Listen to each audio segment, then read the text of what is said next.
This is your reality check.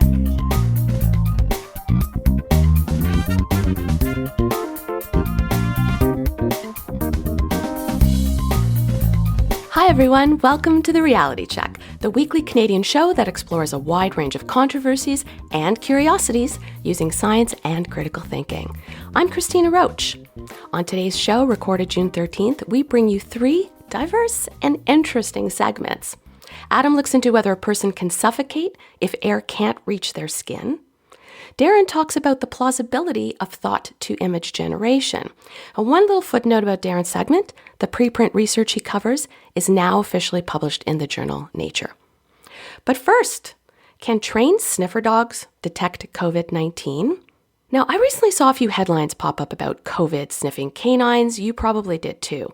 Notably, that dogs can sniff the distinctive scent of the virus that causes COVID-19 SARS-CoV-2. Now, my immediate reaction was, really? Is this true?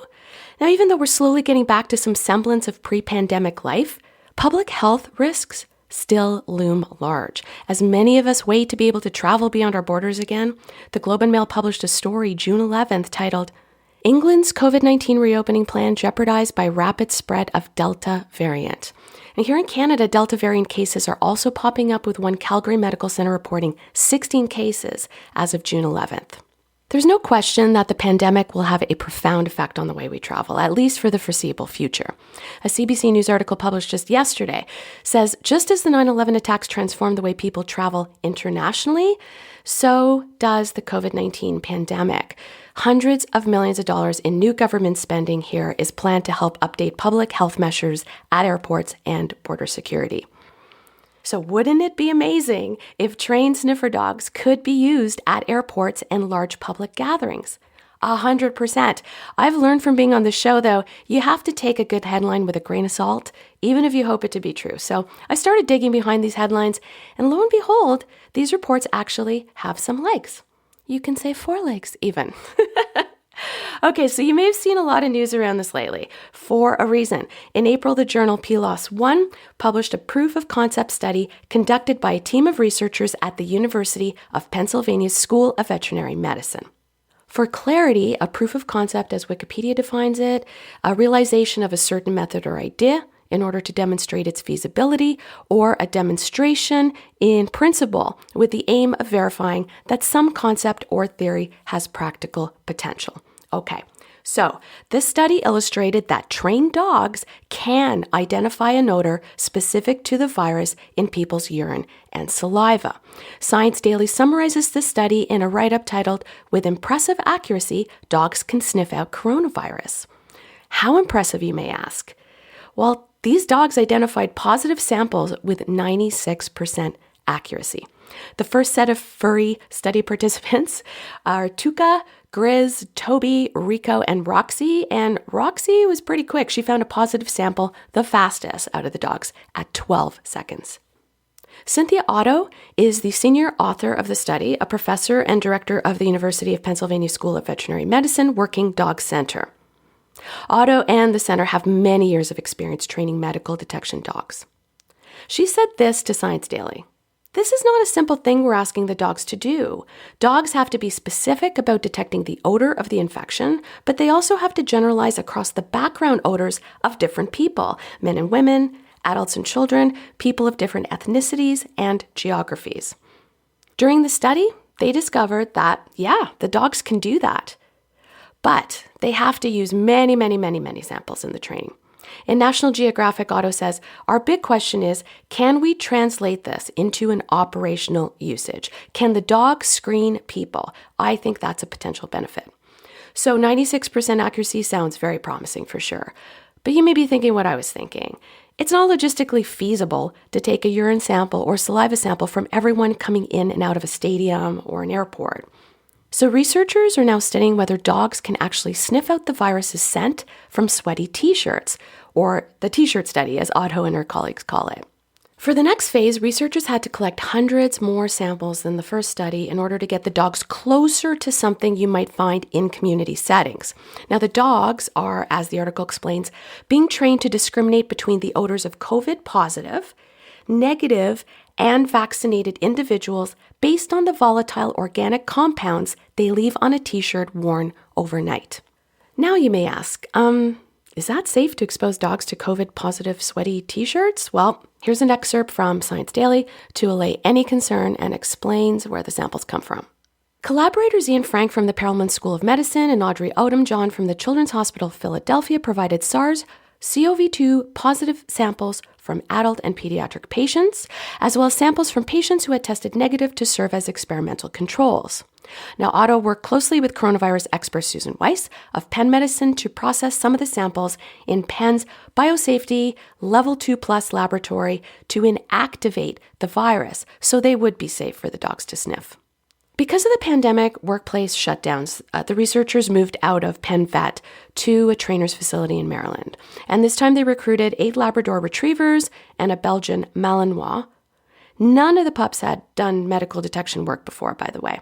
Now, they're first trained to recognize a distinctive scent called a universal detection compound, or UDC, a synthetic substance. Using what they call a scent wheel, different samples are loaded into the 12 sections or pods of the wheel, and when the doggo responds to the one with the UDC, they get a reward. Now, I linked to Science Daily in the show notes, which goes into much more detail of this process. But in short, once the dogs were consistent in responding to the UDC scent, the researchers started training them to respond to urine samples from SARS-CoV-2 positive patients, and also how to discern positive from negative samples. It wasn't all smooth sailing. The researchers definitely ran into some road bumps, like the dogs being thrown off by a sample from a patient who had recently recovered from COVID-19 and tested negative for SARS-CoV-2. Otto explains the dogs kept responding to that sample, and we kept telling them no. But obviously there was still something in the patient's sample that the dogs were keying in on. Although the t-shirt study is still going on, according to Otto, the dogs have been remarkably successful at that too. There are similar studies happening in other parts around the world, including Europe. I linked to a CNN article that outlines a current UK study at the London School of Hygiene and Tropical Medicine, Durham University, that just completed its phase 1. Phase 2 aims to test the dogs on people infected with COVID-19. National Geographic also says that Finland has already deployed COVID-sniffing canines at their Helsinki Vantaa International Airport. As promising as this research is, it's just too early to assess whether COVID-sniffing dogs can effectively be used to help stop the spread of the virus. As virologists point out, outdoor areas and crowded spots can compromise a dog's ability to detect infection. Lawrence Young, a virologist at Warwick Medical School, told CNN this could be compromised by a density of individuals in crowded spaces and whether well-ventilated external spaces where odors are rapidly dispersed compromise the ability of the dogs to detect individuals with low levels of infection. Add to that, dogs can be infected by COVID-19, which complicates things a little bit. Mick Bailey, a professor of comparative immunology at the University of Bristol's veterinary school, told CNN, infection of dogs with SARS-CoV-2 has been reported, both asymptomatic and associated with variable levels of disease as in humans, so using dogs deliberately to sniff breath and clothes from potentially infected people seems a bit of a risk to the dogs, let alone their handlers. So, interesting stuff, not without its obstacles. I hope this helps bring some context to all of these headlines you may be seeing. Although COVID-sniffing canines can certainly be helpful, they're not a panacea in protecting us against the spread of the pandemic, or at least not yet.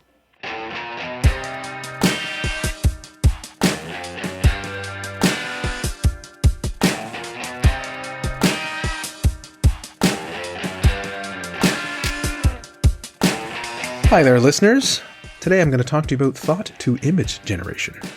Taking a minor departure from a normal segment where we explore a specific issue and talk about whether it's true or not, I thought I was going to focus more on some recent developments that I think are very interesting to show you what is already possible.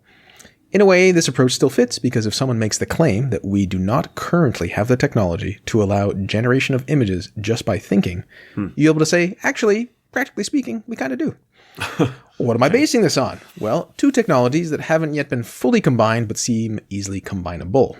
First, a paper by Willett et al. Called High Performance Brain-to-Text Communication via Imagined Handwriting in a biology preprint server. This is the bioarchive, that bioXRV thing that you have a different one in different disciplines for.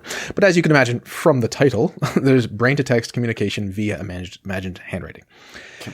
I'm going to quote the summary, which is not quite the abstract, but it's the summary at the top. Quote, brain-computer interfaces, BCIs, can restore communication to people who have lost the ability to move or speak. To date, a major focus of BCI research has been on restoring gross motor skills such as reaching and grasping or point-and-click typing with a 2D computer cursor. However, rapid sequences of highly dexterous behaviors such as handwriting or touch typing might enable faster communication rates. Of course they would. Here, we demonstrate an intracortical, in the brain, BCI that can decode imagined handwriting movements from neural activity in motor cortex and translate it to text in real time, using a novel recurrent neural network decoding approach. With this BCI, our study participant, whose hand was paralyzed, achieved typing speeds that exceed those of any other BCI yet reported. 90 characters per minute at greater than 99% accuracy with a general purpose autocorrect. These speeds are comparable to able-bodied smartphone typing speeds in our participants' age group at 115 characters per minute. Oh, sorry, 90 characters or 90 words? Characters. Oh, okay, that's a big difference. Yes, because I used to type a lot. Yeah, and I said in our participants' age group. So you could imagine this person's probably a bit older. Older people aren't doing touch typing on their phones that fast. No, we are. But that's funny. You mean we don't just dictate things? And significantly close the gap between BCI-enabled typing and able-bodied typing rates. Yeah. Finally, new theoretical considerations explain why temporally complex movements, such as handwriting, may be fundamentally easier to decode than point-to-point movements. Our results open a new approach for BCIs and demonstrate the feasibility of accurately decoding rapid, dexterous movements years after paralysis. Okay, I think it's pretty clear what was going on. There was a long training process for this to happen. There was only one participant, as it said. Oh, okay. Just to highlight that. Yeah. The person had to think about how they would write a letter, not a letter to your grandmother, a particular letter like A, B, or C. Write it with their hand or literally just write it with their mind? In their mind. They're thinking about how they would write it in cursive. Okay? Yes. That's what they did. Yes. And then neural activity is recorded, and then the clusters were decoded by a neural network, and this overtraining and time means that this person who couldn't move their hands because they're paralyzed could now spell by thinking letter by letter how it would be written in their mind, and then the neural network and AI would then take that and then put the letter on the screen. Okay? So this person is fully paralyzed? Their hand is fully paralyzed. Their hand is fully paralyzed. Okay. I can't remember if they can't speak either, but you could easily imagine someone could be quadriplegic and not be able to talk as long as their brain was working. Yeah. You could think that, well, if there hadn't been too much, say, neural decay in the motor neurons, which may affect how the images come about, this could still work in practice. I'm just wondering how it contrasts to, like, they can scan the eye to see what you're looking at, and they can, there's other ways that that you can. Yes, you're right. You could be looking at, a letter-filled screen, right? Like a keyboard or a Ouija board, and you could, eye tracking might be even faster if you were going to do it that way, right? Or Stephen Hawking, he wasn't fully paralyzed, but he could click a button or two, which would allow him to select. Yeah. But it would, it was continually cycling through something to select for it if you only have one or two buttons. This, if you're willing to do letter by letter, seemed to actually work. Yeah.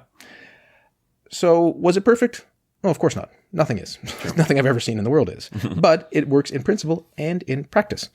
And I also wanted to highlight, the summary did have the phrase neural activity in motor cortex, meaning there was actually something implanted into someone's brain, which of course requires brain surgery. Oh, yeah. Meaning this is not that easy to set up, right? Even with the longer training period.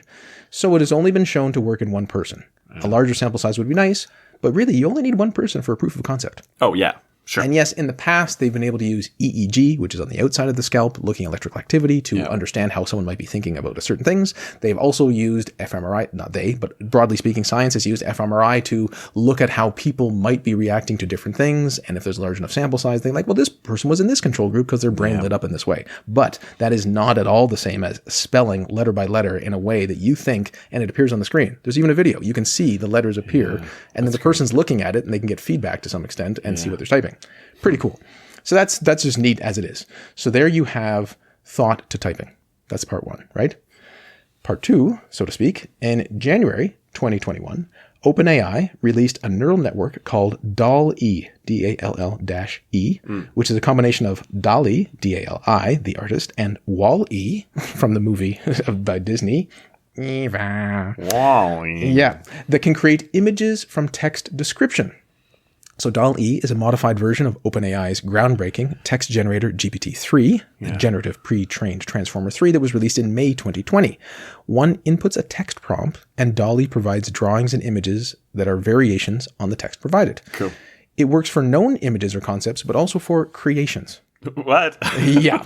So from the website, this is a quote, DALL-E is a 12 billion parameter version of GPT-3 trained to generate images from text descriptions using a data set of text-image pairs. We found that it has a diverse set of capabilities, including creating anthropomorphized versions of animals and objects, combining unrelated concepts in plausible ways, rendering text, and applying transformations to existing images. So this thing knows what a lion looks like, and it knows what a person looks like, and it's able to make, like, a lion man. Yes. That's pretty cool. So we'll get there. So it's still, you can, at the moment, the average person like us, we just go online and we type in the things that they've kind of pre-selected, sort of pre-trained. Yes. It's not available for public release. It may not eventually with some licensing like GPT-3, which eventually went to Microsoft. The point is, at the moment, yes, you click variations on a theme and it generates images. It's not search, right? It's generation. Yes. So if this works, again, it's the if, we'll see how it works in practice. This is pretty remarkable. The examples they give, a baby radish in a tutu walking a dog. Oh, wow. Yes. And then you get 20 variations of this thing. And they all look slightly different, but they all look like a baby radish in a tutu walking a dog. Oh, and they've set it up so you could then change radish to like bok choy, carrot, something else, and then it generates those. Oh, but you're like, cool. well, to what extent did this kind of preload all this stuff, right? So there is minor concern with that. How about a raccoon in a beanie blowing its nose? Yeah. How about a photograph of a bust of the great poet Homer? These are the examples. An armchair in the shape of an avocado, a female mannequin dressed in a black leather jacket and gold-pleated skirt, a living room with 2 white armchairs, and a painting of the Colosseum. The painting is mounted above a modern fireplace. You type it, in theory, you would type it in. Yes. Now, some of these words are underlined. They're the ones that you're changing. But then you would hit go, and within seconds, you have 20 variations. And they all are different, but the same thing that you asked for. They look cartoonish? They look photorealistic? Or Well, so the cartoon one, the bok choy, or that looks like a cartoon. The photograph of bust of Homer looks like a photograph of bust of Homer. The mannequin looks like what you would see in a fashion design mannequin. Yeah. The living room with 2 white armchairs, like that's an interior design catalog. That's what it looks like. It's not. No, it's remarkable. It is absolutely remarkable. And this is why I sent it to a friend, and he's a designer. He's like, he said screwed, but well, yeah. That's not what he said, but yes. I was like, because it used to be, right? There was a world where you'd have a designer. You say, I'm thinking, okay, we don't know what we want. How about like a fireplace? There's 2 chairs, and maybe like a something of Rome, like a photo above it. Yeah, like, I'll draw up some specs. I'll get back to you tomorrow. You're like, I just hit enter. I have 20 options. Well, why did you take longer than 1 second? And you're like, well, what about if it wasn't the Colosseum? What if it was the Eiffel Tower? Trade it in and You're a waste of my time. How many megaflops are you even processing? That's funny. How many megaflops are you wasting? You waste of processing. So by the way, beyond that, you could have, I'd like this art or this painting in this style from the 7th century artist. Oh, yeah. I'd like it geometrical. Yes. I'd like a clock. What if you make it 5 sides and blue? Here you go, 20 variations. Like it really, and this is just the start. That's how I see it. Yeah, that's cool. Okay, that's so again, cool. like GPT-3, DALL-E is not perfect, but it is a huge leap in text-to-image technology and has the power to disrupt most artistic and design work. As I said, if the time between a request for variations on a product prototype and being able to look at those variations is the blink of an eye, designers will face greater challenges to provide value. Further, with GPT-3 to help write text, I don't know if we have talked about GPT-3, but the idea is it's a prediction text algorithm, but it's so powerful, it can help you generate large pieces of content. And it could be fiction, it could be nonfiction. It sort of does a very sophisticated autocomplete, some of which are garbage, so you have to keep hitting refresh. But you can get complex sentences. You're like, I'm sure someone wrote that somewhere. And then you put it in quotes and you put it into Google and it doesn't pop up. And you're like, okay, so it just does what a human does. It takes everything it's learned and sticks it together and puts something that seems like it said before, but it's original. Yeah. Anyway, so GPT-3 can help write text and DALL-E can draw what is written in the text. So previous obstacles to various content creation have dropped dramatically. The example that comes to my mind is to produce an illustrated children's book may no longer require the creativity to write nor the ability to draw. Right? These are my 2 things holding me back. Yeah. The 2 things I needed for the thing. Well, even, when we talk about drawing, a lot of a lot of children's books, some of the ones I have, you can see it's clearly, there was some sort of digital, like Flash style program. Yes. It'd be like the cover looks a lot like one of the pages inside, but they're displayed differently. So they just kind of move the pieces around. It's like this guy from page 2 is on page 7 and he's the kid's father here and they don't know each other on page 7. It's kind of weird, but it's just, they use computer tools to do a lot of this. That's how you get abandonment issues right there. Or the weird world of like YouTube children's videos, which are clearly AI created or something. These are scary. All right, segment for another day. Yeah. So DALL-E could provide a huge supply of visual content, both positive and negative. You can imagine even deepfakes combined with this, and could significantly affect the prices of non-AI created content. Anyway, that aside. Sure. If we take the brain-machine interface, which uses brain-to-text communication, and DALL-E, which is a text-to-image generator, we now have a way that someone could use thoughts to type out text letter by letter, which would then be used to generate images. I can imagine some researcher connecting these two things when they become a bit more available for use and study, at least to researchers, and that could be possibly used as a medical therapy. Again, if you're currently using cortical implants, it doesn't quite go that broadly. Yeah. A personalized app seems a bit far away, given the whole brain reading aspect of it, but it's not impossible. You never know what might happen. You have to train it somehow is kind of the challenge. Yes. So if someone is paralyzed, but is still cognitively capable of thinking in letters in terms of how to write them, it would be possible for them to create art. Even art that has never existed before. And it's only 2021. What happens in 2030 or 2040?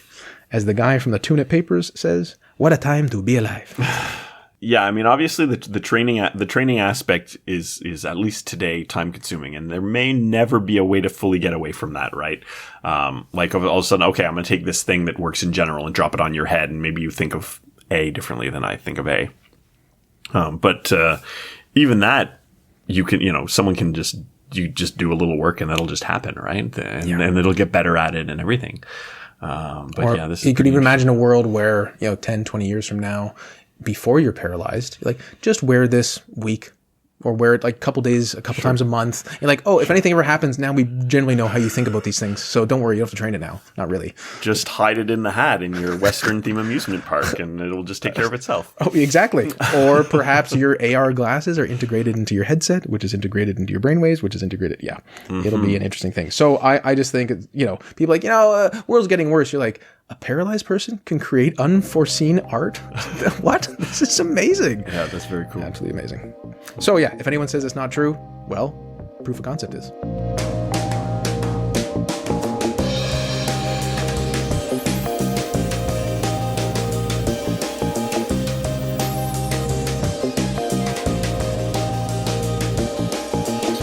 Do we breathe through our skin? The James Bond movie Goldfinger, which I watched recently, seems to suggest that we do. In the movie, a woman is killed by having her body covered in gold paint. 007, played by Sean Connery in the film, claims that she died from suffocation. Is there any sense to this? Now, in the movie, James also claims that cabaret dancers who cover themselves in body paint need to leave a small area unpainted to breathe. The James Bond film also led to an urban legend where some believed that actress Shirley Eaton, who played the character who was killed by the paint in the film, died on set from asphyxiation because of the paint. This is odd, of course, because if that's a major plot point in your script, don't you think you might make an effort to avoid doing that to your actress? So she is, in fact, alive and well to this day. So is that just because they left a space that they didn't paint during filming? Well, as you might have guessed, no, that's because the whole thing's not true. It's all nonsense. We breathe through our lungs, not out our skin. The Mythbusters tested this by painting Jamie in gold paint from head to toe. And he lived. And I hope so, as this was the third pilot episode from back in 2003, so they wouldn't have had a lot of shows if that didn't go well for him. He did find that it made him feel a bit sick with symptoms that he compared to the flu. A similar instance occurred on the set of The Wizard of Oz, where the Tin Man, played by Buddy Epson, had a bad reaction to his body paint. He was covered in clown makeup, which was then covered in aluminum dust to make him look metallic. Now, this landed Buddy Epson in the hospital with difficulty breathing. So the aluminum on his skin was suffocating him because we breathe through our skin? Well, no. The aluminum dust had made its way into his lungs, likely through his mouth and nose, and not through his skin. When actor Jack Halley took over as the Tin Man, they mixed the aluminum powder into the paint before application, and there were no further problems. Basically, the problem was in the application, not on the fact that it was on the body. So blocking the skin was never really the problem here. There are, of course, other negative consequences that could occur from body paint. The paint covers pores, which can block sweating. So antiperspirants basically work in a similar way. They're generally not applied to the entire body, so we don't suffer those same consequences. The human body sweats for a good reason, mainly heat regulation. So if the pores aren't able to sweat, it can cause heat stroke. If you're trying to sweat in the first place, it's probably because you're hot, and that paint's not going to help. Additionally, some paints are simply not safe to be applied to the skin. And this can cause all kinds of problems. It might just be a rash. So ammonia, formaldehyde, and metals can be found in some acrylic paints. These should not be used as body paints. So if you do plan on painting yourself, you should look for one that is safe to put on your body. When in doubt, testing the paint on a small piece of skin is always a good idea, right? Put a bit on the back of your hand or something like that, leave it for an hour, see what it does. And suddenly I'm reminded of a costume I made for an anime convention many years ago. I dressed as the character Ashitaka from the movie Princess Mononoke. He had these marks all over his body due to this nefarious infection that was taking him over. And I painted these on myself using a bottle of paint that I bought at the dollar store. And in retrospect, I'm lucky I didn't have negative reaction to that. Now, I suppose the paint was likely meant for children, so there was probably some effort for it to be non-toxic. Obviously, if you're buying something like finger paints, it's probably not something that's going to react negatively when touching someone's skin. So the idea that skin needs to breathe doesn't really make much sense. We wear clothes all the time. People don't have trouble breathing in a wetsuit, let alone when they're submerged in a body of water like a lake, a pool, or a bathtub. And wouldn't that be the same? So you can say maybe it was a bit of the skin on your face, but what would that mean? If I put makeup only on my face and then I submerge myself up to my neck, I should be suffocating because I'm not breathing through my skin at that point. So, case closed. We only breathe through our lungs. Well, this whole thing reminded me of a story that I saw recently. The headline, which I saw from the South China Morning Post, reads as follows. Mammals can breathe through anus in emergencies, say Japanese researchers. Well, these Japanese researchers, inspired by the fact that some sea creatures can breathe through their intestines in emergencies, wanted to see if the same was possible for mice, rats, and pigs. When sea creatures do it, this is called internal ventilation via anus, or EVA. This, of course, makes me think of the anime series Evangelion, EVA for short, in which the pilots of the EVA units are submerged in an oxygenated liquid, LCL, which allows them to breathe liquid, sort of like in the film Abyss. They do that with a mouse and they do it with people. The LCL also serves other purposes in the series. It turns out LCL is blood, but whatever. You should just go watch Evangelion. It's very good. So Shinji and his other pilots, his harem, tend to breathe through their lungs as far as we see and not through any other holes. So could we actually breathe through our butts? Now, mammals have a mesh of blood vessels just under the surface of the rectum's lining. Researchers rubbed the lining of the rectum to cause inflammation to increase blood flow and improve oxygen delivery. And yes, this did work to some very limited extent. You sort of exposed the blood to the oxygen that they were pumping in there. Oxygen-deprived animals who had oxygenated gas and liquid delivered anally had prolonged survival. So why would someone do this? Well, a person wouldn't be able to survive on this alone. However, in a hospital setting where a patient is having trouble breathing through their lungs generally, this could potentially help alleviate the problem, especially if ventilators are on short supply because of something like a coronavirus pandemic. So if you've got trouble with your lungs because of something on your lungs, liquid on your lungs, something like that, another way to deliver that oxygen could potentially be useful. But just because mammals can, in specific circumstances, breathe through their anuses doesn't mean that they need to. This isn't required. Much like painting over pores doesn't asphyxiate a person, neither does blocking their butts. No one's ever had trouble breathing because they wore leather pants, were submerged in water below the waist. It's not part of the regular way that we consume oxygen. There were specific circumstances set up for this experiment. Skin asphyxiation is not a real thing. Shirley Eaton and Jamie Heineman both survived being coated in paint without any permanent damage. You can get hot if your pores are blocked, and you can have other negative reactions to paint, but it won't impede the oxygenation of your blood, whether or not you compensate by breathing through your anus, which is, in a very limited way, plausible in humans and demonstrated in some other mammals. Peace out, cuboids. For show notes or to discuss this episode, visit our Facebook page and website at trcpodcast.com. For general inquiries or to send a topic or parody suggestion, email info@trcpodcast.com. Help support the show by leaving a review on iTunes and liking us on Facebook. Follow us on Twitter at @TRC_podcast.